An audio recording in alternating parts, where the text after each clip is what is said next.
Presenta ARBA, Agencia de Recaudación de la Provincia de Buenos Aires. Luciano Laspina es economista del Banco Ciudad. Luciano, buenas tardes desde Infobae TV, gracias por atendernos. ¿Qué tal, Luis? Buenas tardes. Bien. Da la impresión que por lo menos la repetición de la información en materia de fondos buitre es menor, como si algo hubiera sucedido. Desde el día D, sea default o no sea default, ¿hubo algún cambio en esta situación? No, hasta ahora no tenemos ningún dato más que los trascendidos que dan cuenta de avances o al menos conversaciones entre bancos privados y los fondos buitres para llegar a un arreglo por la compra de la sentencia. Esto ha en los últimos días generado cierto optimismo en el mercado, pero la verdad que en las últimas horas, al menos la información con la que yo cuento, es que el tema está muy frío y se hace muy difícil cerrar una operación de esa magnitud por parte de bancos privados que necesitan autorizaciones de sus comités de riesgos y de sus accionistas para tomar una decisión frente a un gobierno que no da ninguna señal de querer en el futuro resolver la situación, al menos tal cual lo exige la justicia americana y en los montos que implica el fallo de Griesa. Claro, porque mientras tanto el gobierno como estrategia ha planteado la demanda ante tribunales internacionales, sea de los fondos buitres, sea en algunos casos del juez Griesa, que esto no implica abordar la temática de fondo. Bueno, exactamente. La verdad que el gobierno hasta ahora está dando señales que van en la dirección de no querer acatar la sentencia de Griesa, más que en lo que el mercado pensaba al inicio de esta negociación, que era que el gobierno tenía un temor fundado respecto a que se dispare la cláusula Rufo, que es esa cláusula que obliga a pagarle a todos los bonistas que sí aceptaron el canje un pago similar al que se le hace voluntariamente, y ahí está la clave de la cláusula, a un acreedor que quedó afuera del canje.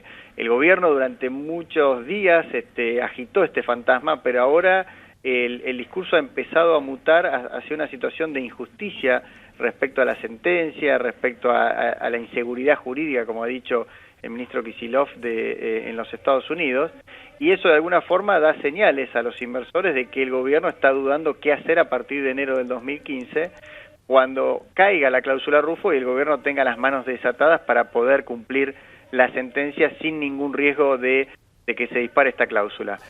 Hasta hoy, al menos, las opiniones están divididas y ya son más los que creen que el gobierno no irá por una resolución amistosa, digamos, a partir de enero de 2015, sino que seguirá dando batalla judicial para no asumir el pago, lo cual obviamente eso sería para Argentina un gran problema, porque prolongaría, digamos, el escenario de default más allá de enero de 2015. Claro, esto iba a preguntar, supongamos que la estrategia es esta: sostener esta situación, no hacer ningún tipo de oferta, no se concretaría la compra por parte de los bancos internacionales privados de la deuda. ¿Cuál es el escenario que viene de aquí a los próximos 6 meses, un año? Bueno, yo creo que desde el punto de vista, el primer impacto que va a tener esta situación de enorme incertidumbre es sobre el nivel de actividad, sobre el empleo. Ha habido el último mes, que fue el mes en el cual vivimos en un limbo en materia de nuestra condición legal en materia de financiamiento. Las ventas y la producción se ha derrumbado, digamos, ¿no? La CAME anunció una caída de ventas del 9% interanual que no se veía desde la crisis del 2002 en las ventas minoristas. Evidentemente hay ahí una gran preocupación. Este es el primer impacto y el primer riesgo sobre el bolsillo de la gente, sobre el empleo.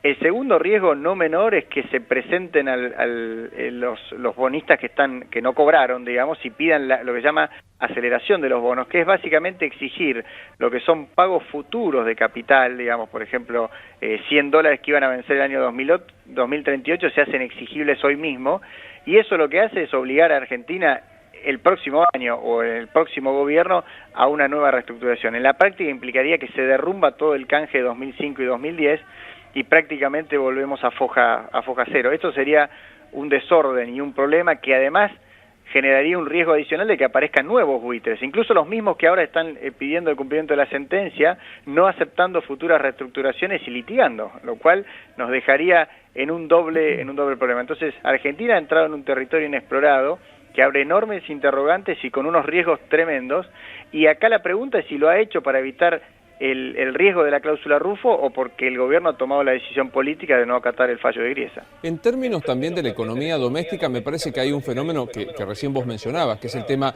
inflacionario, recesión, preocupación por las fuentes laborales, que si bien tiene que ver y podría agravarse con un default, viene de antes. Y la pregunta es, ¿está abordado? ¿Hay algún plan al respecto? Bueno, lo que sabemos es que ha habido mucha improvisación y que el gobierno ha tenido idas y vueltas. También sabemos que cuando el gobierno consultó con sus abogados de Cleary Gottlieb hace ya algunos meses qué pasaría si la Corte Suprema no tomaba el caso, los abogados de Argentina recomendaron no acatar el fallo, o sea, no pagar e incluso atravesar por esta situación de default. Si uno se toma de ese documento, uno diría que el plan es no pagar, digamos, ¿no? No hay ninguna mención a lo que se puede hacer el año que viene, y eso me parece que es lo que más duda genera, porque el gobierno tendría en algunas cartas para poner sobre la mesa si quiere dar señales de que tiene voluntad de pago y que le preocupa la cláusula Rufo. Por ejemplo, lo que hoy se habla en algunos diarios es tratar de hacer un canje de los bonos reestructurados por nuevos bonos cuya única diferencia sea que no incluyen la cláusula Rufo. Para hacer eso necesitaría contar obviamente con una aceptación muy grande del 85% de los tenedores de bonos, pero al menos, aunque no lo logres, estaría dando una señal de que hoy lo que está obstaculizando la negociación con la justicia americana o con los fondos buitres es el cumplimiento de la cláusula Rufo. Esto el gobierno hasta ahora no lo ha hecho y no ha dado ninguna señal de querer hacerlo. Lo otro que podría hacer el gobierno es presentarse al juez Griesa y pedirle que haga un plan de pagos, que proponga él de manera compulsiva un plan de pagos para que quede de manera taxativa planteado el hecho de que no se trata de una negociación, sino de una forma de cumplir la sentencia de manera casi te diría involuntaria. Si eso el gobierno lo pidiera y el juez Griesa se lo concede, Argentina podría entrar en un plan de pagos para cumplir con la sentencia. Independientemente de si creemos que la sentencia es justa, está bien o está mal, es lo que tenemos hoy, es una sentencia irreversible que va a estar ahí por siempre en la medida que no saldemos esa deuda o que logremos algún acuerdo con estos bonistas, digamos, con estos fondos buitres. Ahora, sí, el gobierno no ha dado ninguno de esos pasos. Esto es interesante, digamos, al menos desde mi desconocimiento puntual del tema, pero plantearle al juez, decir, bueno, usted condenó a la Argentina, le prohíbe que pague un peso si no antes cumple con los que han vencido en el juicio. Diga usted cómo debe ser este plan de pago, es decir, correr jurídicamente la pelota a la cancha del magistrado. Sí, es exactamente, sacar de alguna forma la idea de una negociación del mediador y decirle directamente la única forma que yo tengo de pagar esto es a través de que quede claro que no se trata de una negociación voluntaria, de una nueva oferta amigable con bonistas, sino que estoy cumpliendo una sentencia de la justicia americana. Ahora, tiene que haber voluntad de pago para esto, y la verdad que el gobierno hasta ahora, más allá, insisto, de que el fallo a todos nos parece un fallo tremendamente duro con Argentina, lo cierto es que el fallo está y que hay que darle alguna solución. Entonces, la pregunta que tenemos es si esa solución la va a dar este gobierno o si el gobierno ha decidido patear la pelota para la próxima administración. Y en el caso de que sea para la próxima administración, ¿hay margen para sostener esta situación de default o lo que fuese hasta el 11 de diciembre del año que viene? Bueno, la verdad es que el gobierno nos ha puesto en un terrible dilema.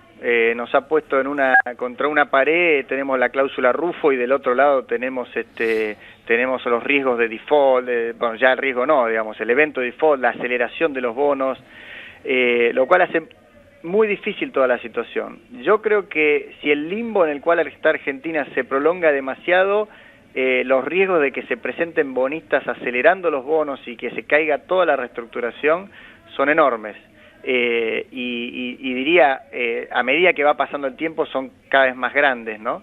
Entonces yo creo que hay un riesgo muy grande en ese sentido. Y el segundo riesgo es que ya la economía ha empezado a sufrir los efectos del default, básicamente con mayor presión sobre las reservas, un Banco Central que ayer pudo comprar, pero básicamente porque tuvo algo de ayuda del Banco Nación, ha caído mucho el nivel de actividad, se va a hacer una transición muy larga hasta que salga el sol eventualmente en un próximo gobierno, que insisto, tendría que hacerlo a partir del inicio de su mandato allá por 2016, para lo cual falta todavía muchísimo tiempo, y es muy probable que además le lleve varios meses más, con lo cual es demasiado largo el plazo como para saber cómo se llegaría en esa situación. El gobierno está tomando un riesgo enorme y nos está poniendo a todos los argentinos en una situación muy comprometida por una sucesión de errores. Acá yo siempre digo, el fallo de Griesa no nació espontáneamente o fue fruto de un capricho del juez. La verdad que el juez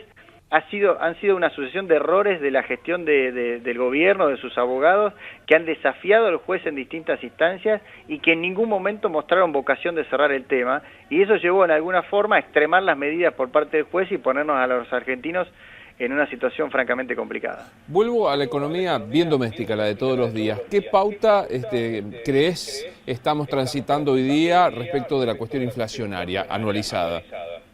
Y la inflación, último dato, según los analistas privados, ronda el 37-38% interanual, y es muy probable que se acelere en este contexto, básicamente porque lo que tenemos por delante es un mayor ritmo de devaluación. El Banco Central ha vuelto digamos, en los últimos días a deslizar el tipo de cambio de manera suave, no como obviamente como el mes de enero, pero ya a un ritmo que es más consistente con una devaluación del 7-8% mensual, lo cual le agrega un condimento más a la inflación, y porque además, con falta de financiamiento y un gobierno que quiere evitar la recesión con más gasto público, eso necesariamente va a llevar a imprimir más billetes de aquí a fin de año, y eso va a generar más presión sobre el dólar eventualmente y más inflación, con lo cual evidentemente la inflación se ha mesetado en los últimos meses alrededor de un 2% mensual, pero por delante en este contexto todo parece indicar que se va a acelerar. Hoy el ministro de Economía dijo que hay algunas exageraciones, que se ve un fósforo y se habla de Troya, que hay medidas para tomar, y no descartó una suerte de shock de consumo, sea con distintos incentivos. ¿Es posible? ¿Lo ves factible? No, aquí el problema es que si el gobierno pretende hacer un shock de consumo empujando el gasto público, que además lo financia con emisión monetaria, lo único que va a generar es más inflación. Lo que hay es una caída tremenda de la producción industrial, como hemos visto, que esto va de la mano de la caída del consumo, pero también de la mano de la caída de la inversión.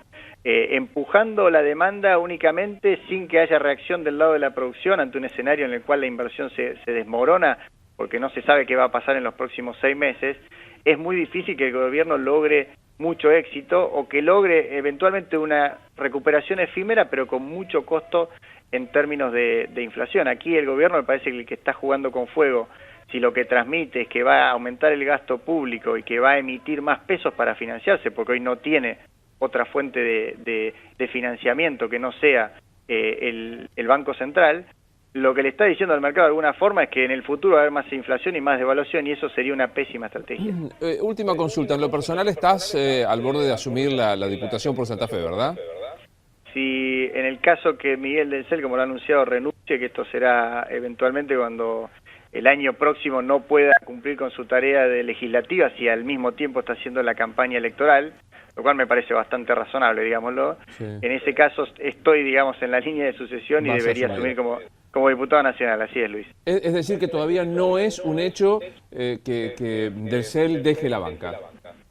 Yo creo que él ha sido bastante claro que es su vocación ser gobernador de Santa Fe, sí. Que quiere caminar la provincia y creo que lo que no quiere es descuidar la tarea legislativa cuando esté recorriendo toda la provincia de Santa Fe. Me parece que en eso es lo que hace un poco distinto a Miguel del resto de los políticos, hay que decirlo. Eso es lo que él siente, él no descalifica a otros que toman otra decisión. Él es una decisión muy personal, justo anoche lo conversé con él, es una decisión muy personal que tiene que ver como él entiende su vocación política, que es estar cerca de la gente y la verdad no tener dos trabajos. O sea, la verdad es que ser candidato a gobernador y hacer una campaña electoral es un trabajo 100% de tiempo completo, y eso es imposible que se pueda hacer consistente con su tarea legislativa, y él decide en ese caso dar un paso al costado. Eso es lo que me ha expresado a mí personalmente. Luciano, muchas gracias por atendernos. No, por favor, Luis, un placer.